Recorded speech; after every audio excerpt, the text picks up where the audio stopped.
తూర్పుగోదావరి జిల్లాలో సంచలనం సృష్టించిన మెడికో ప్రియాంక కేసులో న్యాయం కోసం కుటుంబ సభ్యులు మరోసారి పోలీసులను ఆశ్రయించారు.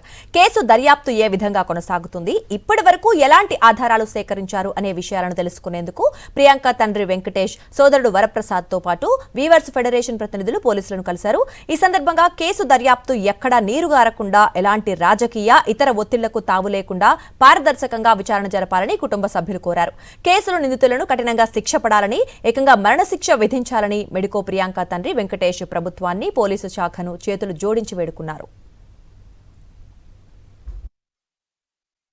3 సార్లు గుద్ది చంపినారు కాబట్టి ఇంతటి ఘోరానికి పాల్పడినటువంటి ఆ ముద్దాయిలని ఖచ్చితంగా పెద్ద శిక్ష, మరణశిక్ష పడాలని మేము కోరుకుంటున్నాము. అయితే ఆ దిశగా దర్యాప్తు జరుగుతున్న ఈ సమయంలో ఏం జరుగుతుందో చూసుకుందామని వెరిఫై చేసుకోవడానికి వచ్చామండి. ఈ ప్రభుత్వాన్ని, పోలీస్ డిపార్ట్మెంట్ వాళ్ళని నేను